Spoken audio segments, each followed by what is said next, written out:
하나님 앞에 가면 거룩하신 하나님의 형벌을 내가 피할 수 있겠습니까? 그 심판을 어떻게 하면 피할 수 있겠습니까? 이 생과 내 생에서 이보다 중요한 질문은 없다. 이 세상과 다음 세상에서 이보다 더 질문한 거 정말 중요한 거예요. 기도하겠습니다. 하나님 감사합니다. 이 시간 우리 하나님 말씀을 공부할 때 하나님께서 함께 해주시고 또 이 시간 제 입술을 주장하여 주시옵소서. 성령 충만하게 하여 주시옵소서. 예수 그리스도의 존귀하신 이름으로 기도합니다. 아멘. 오늘은 UCT 교리문답 죄송해요. 오늘은 UCT 교리문답 문제 29 문 29 어떻게 해야 구원을 받을 수 있습니까? 문제 29 어떻게 해야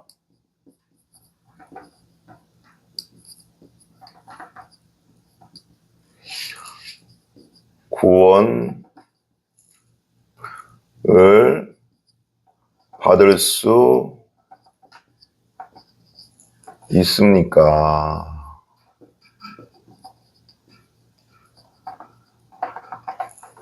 어떻게 해야 구원을 받을 수 있습니까?에 대해서 나눠보겠습니다. 우리 보겠습니다. 오직 예수 그리스도 십자가에서 죽임당하신 그리스도의 대속을 믿어야 구원을 받을 수 있습니다. 그러니까 예수님의 십자가에서 예수님이 죽임당하시고 예수님이 우리 죄를 위해서 대신 속죄했다는 것을 믿어야 구원받을 수 있습니다. 믿어야. 따라서 하나님께 순종하지 않은 죄가 있고 여전히 죄를 향해 있더라도 우리가 회개하고 그리스도를 믿을 때 하나님은 우리의 공로가 아니라 오직 순전한 은혜로 그리스도의 완전한 의를 우리에게 전가하십니다. 그러니까 우리가 예수 그리스도를 믿을 때 예수님의 완전한 의가 예수님이 완전한 의잖아요. 의로운 분이잖아요. 그러니까 우린 죄인이지만 우리가 믿을 때 완전한 의가 전가된다. 그래요. 신학적으로는 전달된다. 우리에게 전달된다. 뭐 그런 뜻도 됩니다. 전가된다. 그럽니다.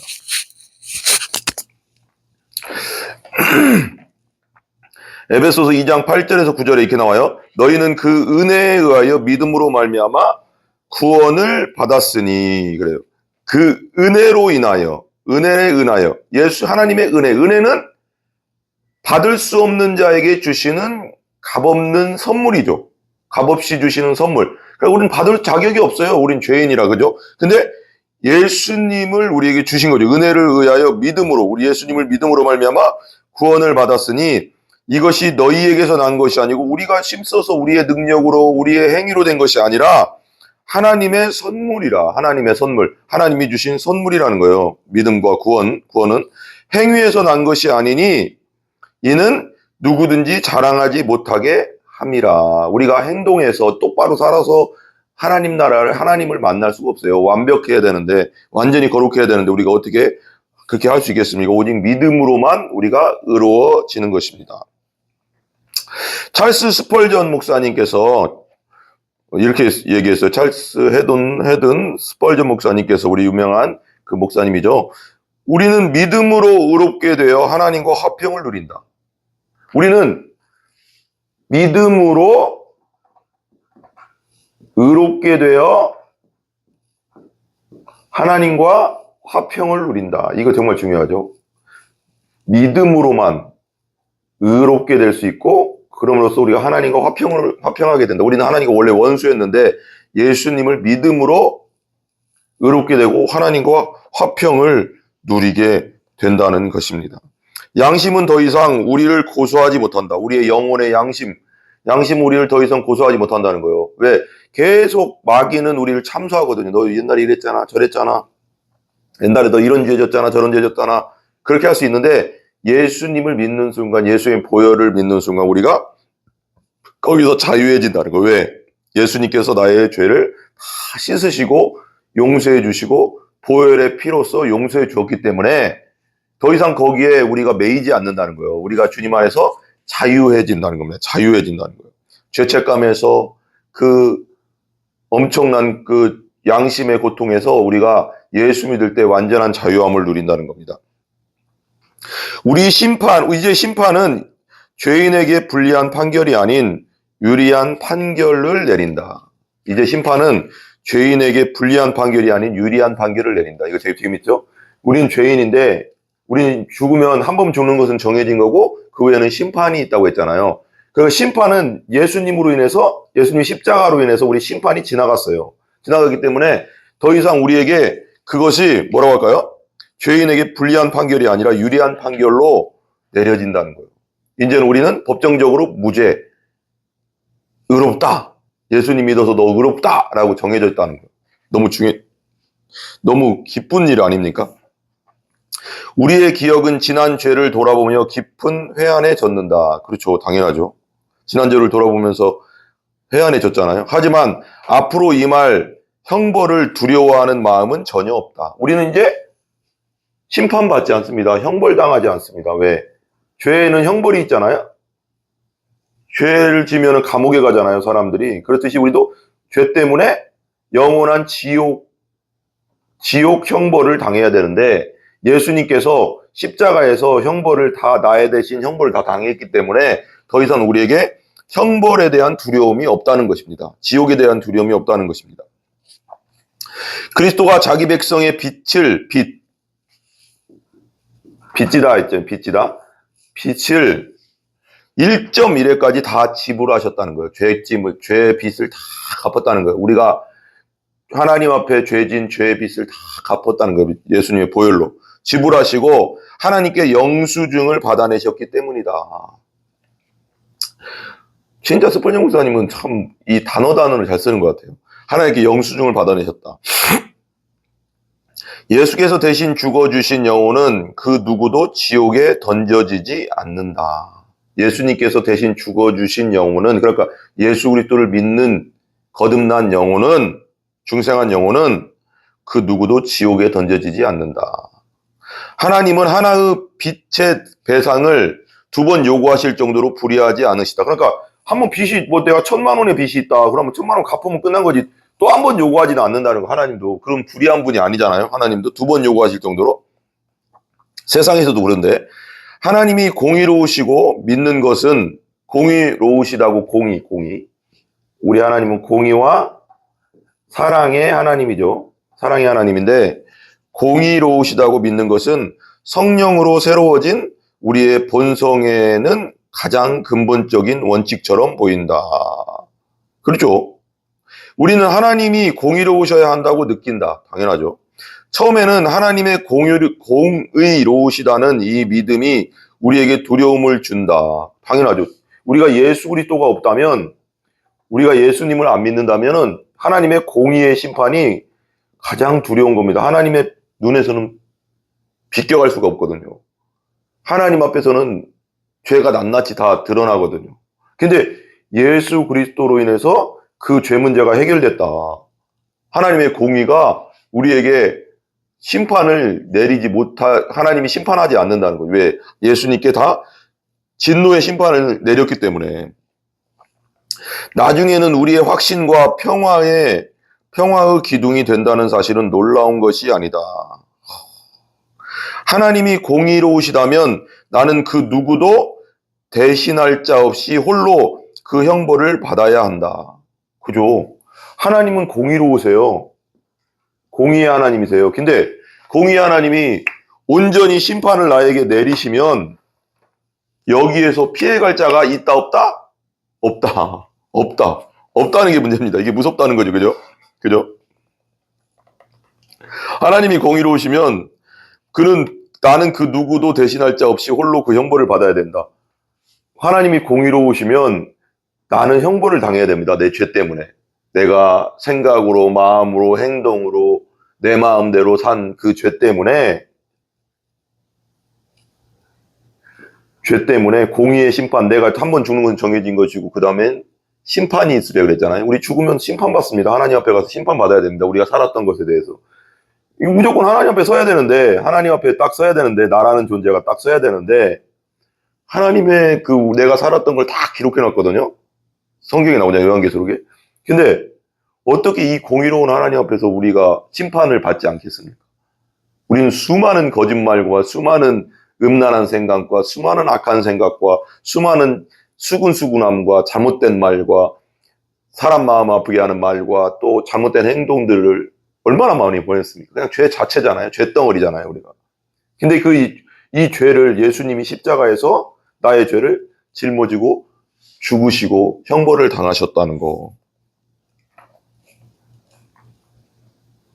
너무 멋지지 않습니까? 하지만 예수께서 내 자리를 대신하시고 형벌을 받으시면, 그죠? 내 자리를 대신했다는 거예요. 내가 원래, 나와 여러분들이 원래 십자가에 죽어야 되는 거예요. 왜? 내 죄 때문에. 내가 형벌을 당해야 되는 거예요. 하나님 앞에서. 하나님의 진노를 당해야 됩니다. 지옥 형벌을 당해야 됩니다. 엄청난 고통, 지옥의 형벌의 고통을 우리가 당해야 되는데, 그죠? 어떻게 했어요? 예수님께서, 여기가 예수님 자리고요. 이게 나예요. 복음과 도시는 이거 맞바꿈이라고 하거든요. 맞바꿈. 나와 예수님이 자리를 바꿨다는 거예요. 원래 내가 죽어야 되는데 십자가에서 형벌을 당하고 내가 하나님 앞에 심판받아야 되는데 예수님께서 나 대신 죽으시고 나는 예수님처럼 의의 자리로 옮겨놨다는 겁니다. 자리 바꿈. 자리 바꿈이라고 하거든요. 자리 바꿈. 내 자리를 대신하고 형벌을 받으시면 이제 그리스도 안에 서 있는 나는 절대로 형벌을 받지 않는다. 예수님 안에 있는 자, 예수 믿고 성령으로 거듭난 자는, 예수님 안에 있는 자는 형벌이 지나갔습니다. 예수님께서 모든 형벌을 십자가에서 당하셨기 때문에. 너무 감사하지 않습니까, 여러분? 이게 복음입니다, 복음. 여러분 꼭 예수 그리스도를 믿으시고 이 영원한 형벌에서 벗어나시기 바랍니다.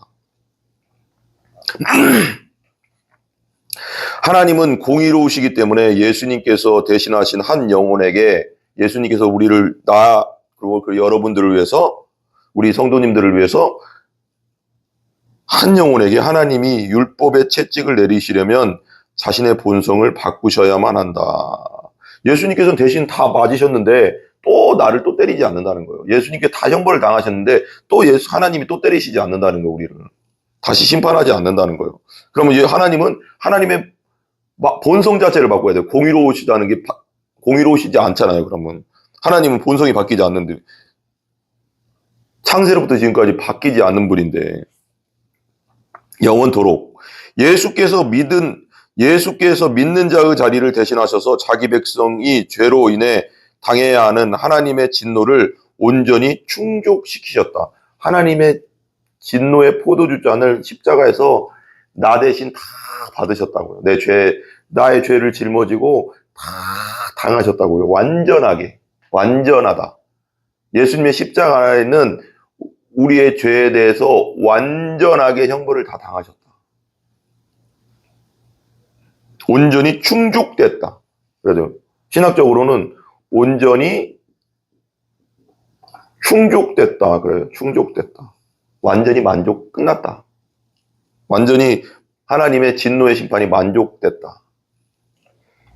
그렇기 때문에 믿는 자는 다음과 같이 영광스러운 승리의 함성을 외칠 수 있다. 누가 능히 하나님께서 택하신 자들을 고발하리요. 로마서 8장 33절에 그러잖아요. 누가 고발하겠습니까? 예수님께서 다 당하셨는데 하나님의 심판대 앞에서, 하나님의 심판대 앞에서 저 김병조 저거 죄인인데 저거 내가 다 아는데 죄를 막 고소한다고 해서 그게 고소가 되겠습니까? 하나님의 심판대 앞에서 예를 들면 누가 막 김병조 나를 막 고소한다고, 나 김병조 어렸을 때부터 내가 무슨 죄 졌는데 다 아는데, 근데 내가 예수를 믿고 예수님이 나 대신 죽었다는 걸 믿은 자는 하나님께서 말씀하시는 거예요. 오, 맞다. 그렇지만 김병조를 대신해서 내 아들이 죽었다. 끝난 거 아닙니까? 심판대회 앞에서 끝난 거 아닙니까, 이게? 김병조가 당할 형벌 내 아들이 다 당했다. 무죄다, 김병조는. 그래서 이겁니다. 무죄 선언. 하나님은 아니시다. 그분이 그를 의롭다 하셨기 때문이다. 하나님은 스스로 다시 누가 능히 하나님께 택하신 자를 고발하리요. 하나님이 그렇게 하지 않는다는 거예요. 하나님의 아들이 그렇게 죽은 걸 하나님은 분명히 아시잖아요. 그분이 그를 의롭다 하셨기 때문이다. 칭의잖아, 칭의. 그죠? 이신 칭의. 믿음으로 얻는 의. 그리스도도 아니다. 예수님도 아니시죠. 예수님이 심판자거든요. 백보자 심판. 근데 예수님이 자기를 믿는 자를 모르겠어요?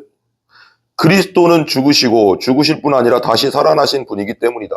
예수님의 그 십자가와 부활을 통해서 우리는 하나님 앞에 완전히 의로워지고 우리에게서 사망 권세가 끝나버렸다는 거죠.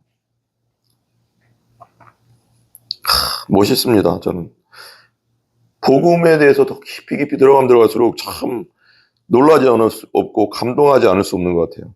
내게 소망이 있는 이유는 내가 죄인이 아니어서가 아니다. 나는 죄인이죠. 그래서 루터는 뭐라고 했어? 나는 죄인이면서 의인이다 그래요. 왜 그럴까요?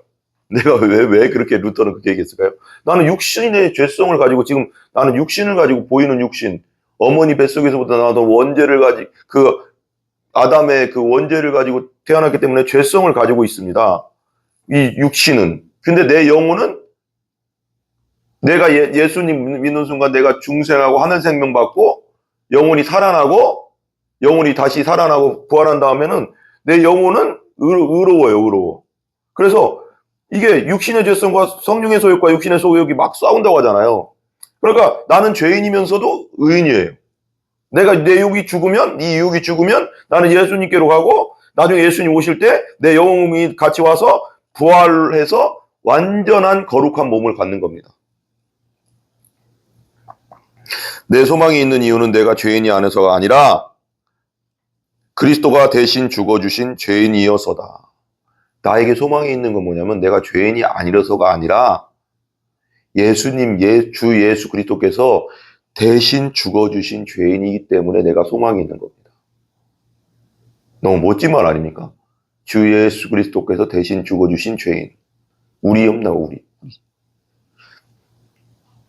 내가 신뢰하는 것은 내가 거룩한 것이 아니라 내가 거룩해서 신뢰하는 것, 내가 자체가 거룩하지 않잖아요.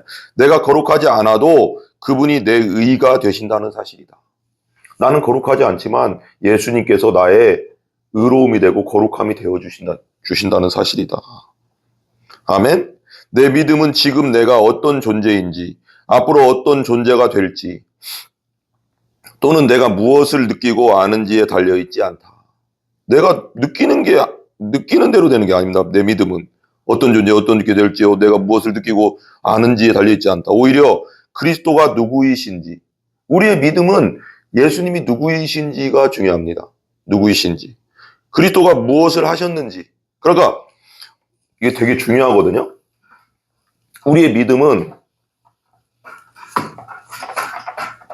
주 예수 그리스도가 누구이신가. 그리고 두 번째는 뭐예요?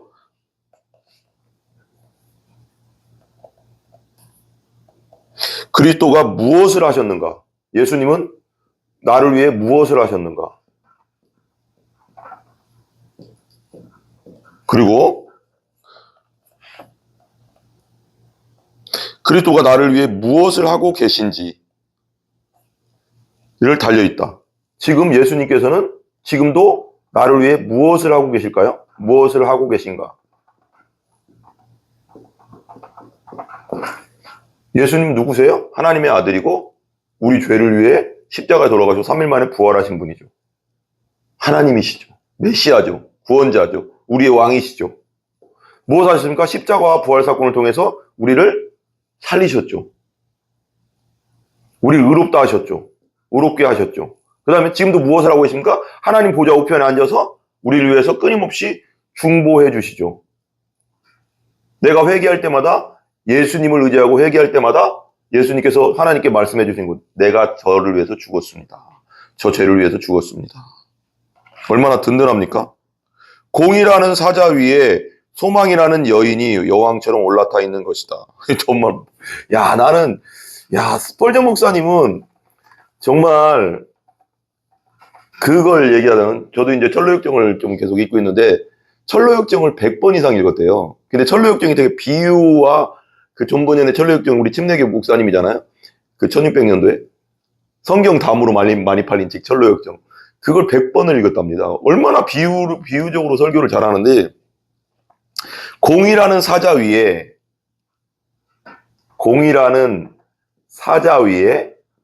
사자 위에 어떻게 했어요? 소망이라는 여인이 여왕처럼 올라타 있다. 소망이라는 여인이 여왕처럼 올라타 있다. 그러는 거. 공이라는 사자 위에. 사자를 어떻게 그려야 되나, 제가. 예? 예?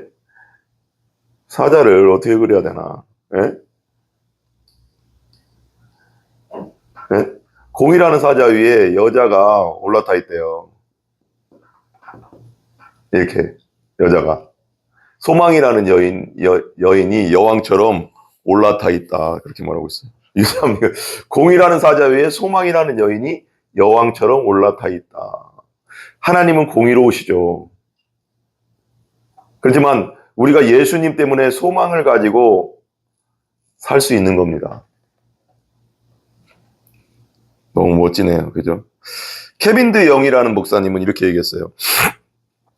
사도행전 16장을 보면, 죄송합니다.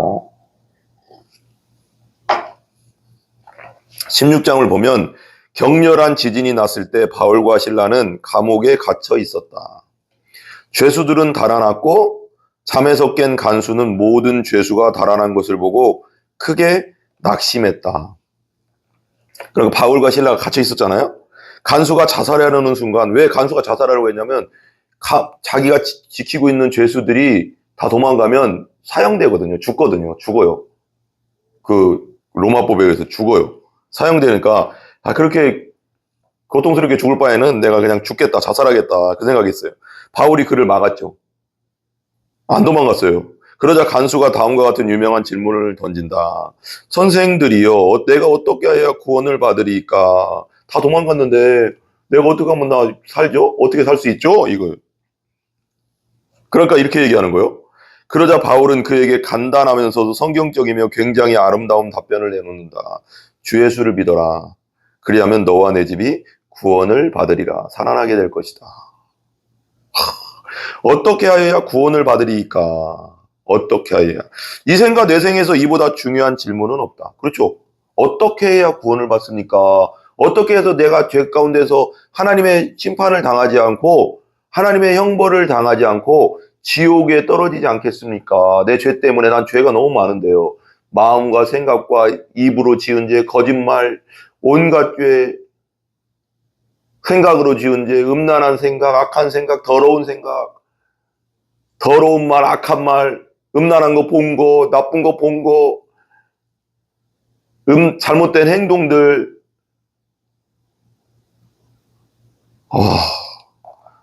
이 죄에서 제가 어떻게 구원받을 수 있겠습니까? 하나님 앞에 가면 거룩하신 하나님의 형벌을 내가 피할 수 있겠습니까?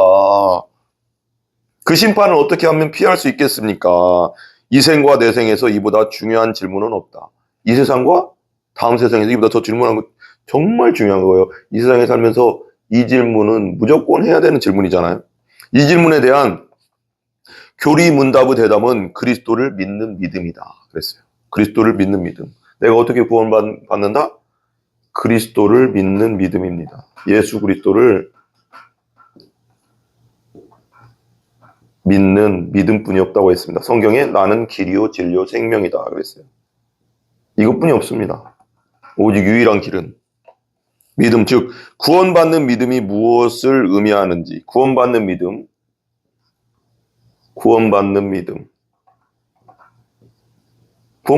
뭐예요? 예수님의 십자가와 부활 사건을 믿는 거예요. 내 죄를 위해서 돌아가셨다는 거. 믿음이 무엇인지, 무엇을 의미하는지, 그리고 하나님이 어떻게 믿음으로 구원하시는지를 잘 요약해 놓았다. 이 요약된 대답에는 두 개의 핵심 단어가 있다. 첫째, 가장 처음 나오는 단어인 오직이다. 오직이라는 단어. 오직이다. 오직 예수 그리스도를 믿는 믿음이에요. 우리가 어떻게 해야 하나님의 심판을 피할 수 있을까요? 오직 예수 그리스도를 믿는 믿음 외에는 없어요. 잘 알겠지만 믿음에 대해 이야기하는 것은 그다지 논란거리가 아니다. 사람들은 믿음에 관심이 많고 또한 무언가를 믿고 있다. 뭐 다 자신을 믿든지 자기 주먹을 믿든지 뭐 누구를 믿든지 자기 힘을 믿든지 자기 돈을 믿든지 뭐 자기 차를 믿든지 뭐 좋은 차 타고 뭐 막 얼마든지 자기 자존심을 믿든지 자기 능력을 믿든지 우상을 섬기든지 불교를 믿든지 다 믿잖아요. 어떻게든 사람은. 무교는 없어요. 자기 자신을 의지하는 거죠. 그럼 논란거리가 있다. 사람들 믿음에 관심이 많고 또한 무언가를 믿고 있다. 하지만 오직 믿음이다. 오직 믿음. 어떤 믿음? 믿음에 무엇을 더해야 하는 것이 아니다. 오직 예수 그리스도를 믿는 믿음 외에는 구원받을 길이 없다. 믿음에 당신의 배경을 더해야 하거나 믿음에 당신의 출신 가문을 더해야 하거나 오직이라고 했잖아요. only라는 뜻이거든요. 믿음에는 예수 그리스도를 받아들이고 믿는 믿음에는 구원받을 길이 없다는 거예요. 나의 뭐에 보탤 수 없다는 거. 출신 가문을 더하거나 사회 정의를 위해 행한 선한 일들을 더해야 하거나 당신이 얼마나 자주 기도하는지를 더해야 하는 것이 아니다. 율법으로는 구원 못 받아요. 내가 뭐 해서 구원받은 게 아닙니다. 오직 믿음입니다. 예수님이 해놓으신 일을 믿는 믿음. 오직 믿음이다. 오직 솔라피데인가요? 솔라피데? 그 종교개혁. 오직 은혜, 오직 믿음, 오직 말씀. 오직 믿음이다. 예수 그리스도를 믿는 믿음. 오직 예수 그리스도를 믿는 믿음에는 우리를 하나님의 심판에서, 하나님의 형벌에서 내 죄를 용서받을 수 없습니다. 오직 예수님뿐이 없습니다. 믿음에는 대상이 있다. 그죠? 뭘 믿는 게 있잖아요.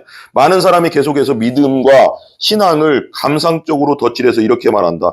믿음과 신앙은 감상적인 게 아닙니다. 실제입니다. 나는 믿음의 사람이야. 너도 믿음을 가져야 해. 하지만 믿음 그 자체로는 아무 의미가 없다. 무엇을 믿느냐죠. 무엇을 믿느냐. 우리를 구원하는 것은 믿음의 대상이다. 우리를 구원하는 건 믿음의 대상입니다. 믿음의 대상이 누구냐예요. 나는 불교를 믿을 수도 있고, 유교를 믿을 수도 있고, 뭐 마호메트를 믿을 수도 있고요. 뭐 나무를 믿을 수도 있고요. 뭐 무당을 믿을 수도 있고요. 요즘 너무 나는 그렇죠. 믿음의 대상이 누군가? 난가? 가지고 있는 돈인가? 뭐 구원 못 받는다는 거예요. 하나님 앞에서. 오직 예수 그리스도 뿐이라는 거죠. 오직 주 예수 그리스도 뿐입니다. 우리가 믿는 믿음의 대상이. 신앙이 굳건한 사람, 진실한 사람, 영적인 일에 신비한 믿음을 지닌 사람이 된다고 구원받는 것이 아니다. 어떤 것에 대해서 독실한 사람이 있어요. 불교에 독실한 사람, 유교에 독실한 사람, 제사 지는 곳에 완전 독실한 사람. 진실하죠. 진실하게 그 사람들 믿습니다. 그들도 거짓으로 믿는 게 아니라 진실하게 믿습니다.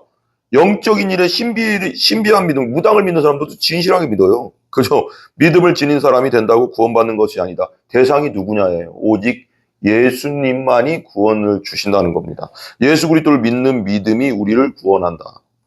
그분을 믿어야 한다. 그분이 우리를 구원하는 믿음의 대상인 것이다. 우리 형벌에서, 우리 죄의 형벌에서 우리를 구원해 주실 분은 오직 예수. 구원해 주셨고요. 십자가에서. 대상이, 믿음은 그저 도구일 뿐이다. 믿음은 도구예요. 믿음은 도구인데, 믿음은 통로죠. 도구죠. 누구를 믿는 믿음? 예수 그리스도. 대상이 중요한 거예요. 믿음의 대상이 누구냐? 부처냐? 공자냐? 제사냐? 나냐? 돈이냐? 오직 예수. 대상이 중요합니다. 대상. 하나님이 너는 그다지 이룬 것이 없구나. 하지만 너에게는 믿음이 있으니 그건 정말 마음에 든다는 식으로 말씀하시며 믿음을 하나의 선한 행위로 보시는 것은 아니다. 믿음이라는 것이 선한 행위는 아니잖아요. 그죠? 그렇지 않다. 믿음은 우리를 그리스도와 연합하게 하는 것이며 그러고 나서야 그리스도가 우리를 구원하신다. 중요한 것은 무엇을 믿느냐다. 믿음은 우리가 우리 예수님을 믿는다는 것은, 예수 그리스도를 믿는다는 것은 예수님과 내가 연합하는 거예요. 연합. 이제 한 몸이죠. 예수님 머리고 내가 몸된 한 몸. 하나가 되는 겁니다. 예수님과 하나 됐다. 중요한 것은 무엇을 믿느냐다. 우리는 오직 예수님이다. 내가 자란 지역은 추운 곳이어서 이 목사님이 자란 곳이요. 종종 스케이트를 타거나 아이스하크 경기를 즐겼다. 첫 얼음이 얼면 발끝으로 그 위를 걸으며 궁금해했다. 얼음이 처음 이제 막 겨울 되면 얼잖아. 지금 막 이제 겨울이잖아요. 얼음이 충분히 두껍게 얼었을까? 어떤 사람은 얼음에 대한 믿음이 충분한지 자유롭게 스케이트를 타며 곳곳을 누볐다. 제가 이제 시골에서 살았지만 읍내에서 거의 뭐 살았어요. 이제 시내 말하자면 도시에서 살았지만 좀 우리 시골 할머니 집에 가면 가끔 이제 우리 아버지가 농사도 짓고 또 읍내에서는 일도 하고 그랬어요. 근데 어느 날 제가 어렸을 때 같아요. 제가 6살 땐가 7살 땐가 그때예요. 근데 우리 금산에 선산 있는데 밭이 있는데 그 밑에 이제 연못이 있어요. 연못이 있는데 그때 옛날에는 엄청 많이 추웠잖아요. 그래서 막 얼음이 엄청 두껍게 얼잖아요. 그때 저는 모르잖아요. 근데 아버지가 그때 경운기를 막 끌고 경운기를 갖고 이제 길로 가야 되는데 갑자기 연못으로 막 돌진하는 거예요. 연못으로 막 들어가는 거예요. 얼음이 얼었죠, 당연히. 그 경운기가요, 안 빠져. 그게 안 깨져요, 얼음이. 그 연못에 얼음이 막 경운기로 막 두두두두두 다니면서 막 한 바퀴 나는 이제 장난을 친 거죠. 우리 아버지가 저도 아버지 장난기를 닮은 것 같아요. 아빠 뭐 우리 죽으려고 왜 그래? 왜 그래? 막 그냥 소리 지르고 막 난리가. 아버지는 막 웃어. 그래. 진짜 안 깨지더라고요. 아버지는 뭐가 있다는 그 얼음이 안 깨진다는 믿음이 있으니까 경운기를 타고 들어간 거예요. 그때 큰 경운기 말고 작은 경운기가 있었어요. 국제 경운기인가. 뭐 그래. 야, 안 깨지더라고요. 얼음이 얼마나 2월달이었던 건데 얼마나 두껍게 얼면 안 깨지대. 안 깨져요. 한 3, 40cm 얼은 것 같아요. 와, 깜짝 놀랐죠, 저는. 이걸 이해할 수 있습니다. 얼음이 충분히 두껍게 얼었을까? 어떤 사람은 얼음에 대한 믿음이 충분한지 자유롭게 스케이트를 타며 곳곳을 누볐다. 그래서 믿음이 없으면 어떻게 거기 얼음판 못 들어가죠. 빠질 거라고 생각하면, 그죠? 반면 내 믿음은 발끝으로 조심스럽게 다니며 언제라도 얼음에서 나갈 수 있을 정도였다. 가해만, 그죠? 하지만 실제로 우리 모두를 안전하게 지켜주는 것은 무엇일까? 그것은 믿음의 정도가 아니다. 우리가 믿음이 강하다, 약하다, 적다, 많다, 크다, 작다가 아니라는 거예요, 이 사람은. 이분은 목사님. 그것은 믿음의 정도가 아니다. 비록 자유롭게 다녀도 될 만큼 얼음이 얼었다고 아무리 확신할지라도 중요한 것은 실제 얼음의 두께다. 그렇죠. 이게 되게 중요한 거예요. 중요한 것은 내가 어떤 사람이 인도에서 막 예수님처럼 난 믿음이 걸 수 있어 하면서 걷다가 죽었다잖아요. 내가 누구를 믿고 내가 어떤 것을 믿느냐가 중요한 거죠. 얼음이 이렇게 얼었는데 얼음이 한 3cm 얼고 뭐 2cm 얼고 그러면 그냥 연못 들어가면 그냥 쭉쭉 깨져서 죽어요. 빠져 죽는다고. 근데 실제로는 뭐냐면 내가 이 얼음이 지금 저 연못의 얼음이 저긴 튼튼할 거야. 나는 확신해. 난 들어가도 안 죽어. 깨지지 않아. 아무리 확신해도 얼음이 약하면 죽는 거잖아요. 그 확신이 중요한 게 아니라 이 얼음의 두께가 얼마나 되느냐에 따라서 빠지냐 안 빠지냐, 깨지냐 안 깨지냐가 차이가 있다는 거잖아요. 이게 되게 중요해요. 대상이 중요한 거예요. 그 얼음의 두께가 깨지냐 안 깨지냐, 내가 확신한다고 해서 안 깨지는 게 아니고 내가 확신 안 한다고 해서 깨지는 게 아닙니다. 뭐 예를 들면 확신하면 안 깨집니까? 얼음이 1cm인데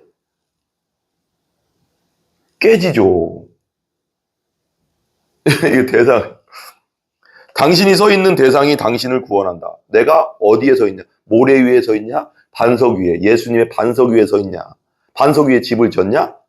안 무너지죠. 모래 위에 집을 지면 무너진다고 했잖아요.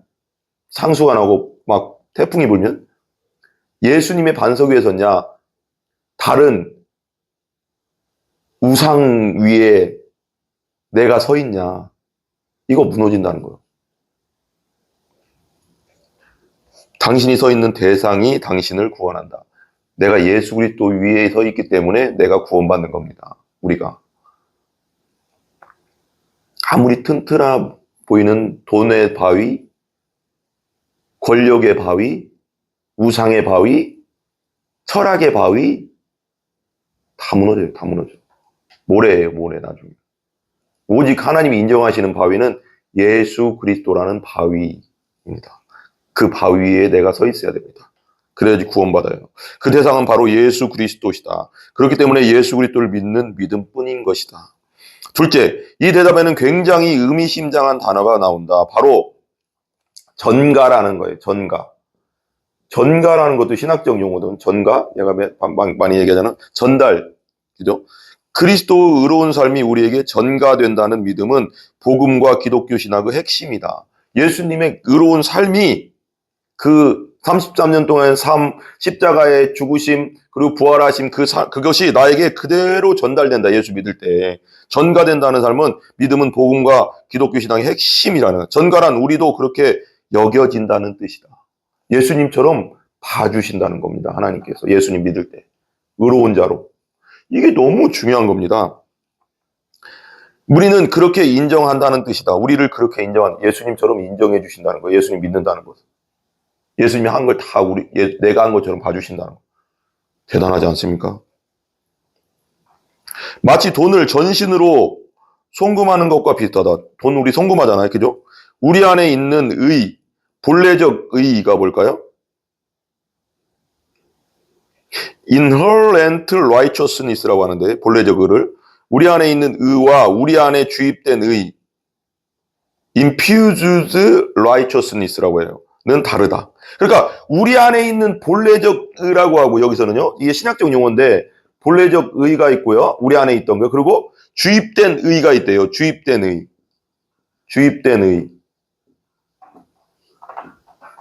응? 다르잖아. 그죠? 본래적 의는 다음과 같은 의에 가깝다. 자, 봐. 이분이 계획은, 자, 봐. 내가 얼마나 의로운지. 나 의로운 일을 했어. 나는 이렇게 착한 일을 하고 있어. 이게 내 의. 하나님 앞에 인정받지 못하는 의죠. 하지만 여기서 말하는 의는 이런 것이 아니다. 예수님이 주신 의는 이건 아니라는. 우리 외부에 있는 그리스도의 의다. 그러니까 우리의 의는 내가 의인이 되는 거. 하나님이 나를 의롭게 봐주신 거면 예수님으로부터 주입된 의라는 거예요.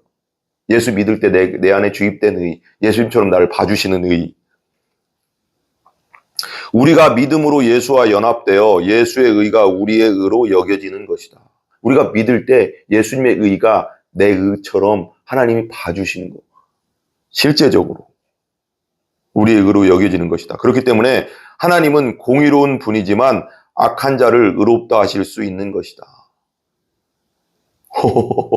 그렇죠. 예수님 때문에 그렇죠. 이것이 로마서 3장이 다루는 문제이자 복음의 좋은 소식이다. 로마서 제가 요즘 강의하잖아요. 1장 18절에서 3장 20절까지가 이방인과 유대인들의 죄 문제를 다루면서 모두가 하나님의 진노 아래에 있다. 그러니까 이 세상 모든 사람 하나님의 진노와 형벌, 그 죄 때문에, 우리들 각자의 죄 때문에 형벌 아래에 있다는 거예요. 근데 예수님 3장 20절 이후에 21절부터 3장 마지막 절까지, 근데 오직 우리의 의는 예수님이다. 예수님 믿을 때 우리가 용서받는다. 그런 내용이잖아요. 즉 우리가 여전히 죄인이지만 하나님이 우리를 의롭게 여기신다는 것이다. 하나님이 그렇게 하시는 것은 공의롭다. 왜 공의롭까요? 예수님께 다 당하셨기 때문에. 그분이 마술 지팡이를 흔들면서 죄는 큰 문제가 아니야 하고 윙크라고 죄는 큰 문제가 아니야 이렇게 윙크한다는 거예요. 그게 아니라고 라고 말씀하시기 때문이 아니다. 그냥 용서해줬다는 뜻이 아닙니다. 예수님이 그 벌을 받으셨다는 겁니다. 하나님이 공의로우시면서도 우리를 의롭다고 하실 수 있는 것은 우리가 그리스도께 속하여 그리스도의 의가 우리의 의로 여겨지기 때문이다. 예수님께서 십자가와 부활 사건을 통해서 우리의 죄 문제를 다 해결했기 때문에 우리가 이분을 믿을 때 하나님은 우리를 의롭게 여겨주는 거예요. 그래서 공의의 하나님이 되고 사랑의 하나님이 되는 겁니다. 우리 기도하겠습니다. 자비하신 하나님, 우리는 모든 교만과 가식적인 자기의를 내려놓습니다. 그리고 회개와 믿음으로 주님께 나아갑니다. 우리는 주님이 죽으심으로 우리에게 생명을 주셨음을 믿습니다. 구원의 선물을 주신 주님을 찬양합니다. 예수님의 이름으로 기도합니다. 아멘. 우리 주기도문 마치겠습니다. 하늘에 계신 우리 아버지여, 이름이 거룩히 여김을 받으시오며 나라 임하옵시며 뜻이 하늘에서 이루어진 것 같이 땅에서도 이루어지이다. 오늘날 우리에게 일용할 양식을 주시고 우리가 우리에게 죄 지은 자를 사하여 준 것 같이 우리 죄를 사하여 주옵시고 우리를 시험에 들게 하지 마옵시며 다만 악에서 구하옵소서. 대개 나라와 권세와 영광이 아버지께 영원히 있사옵나이다. 아멘. 우리 하나님께 영광 돌립니다.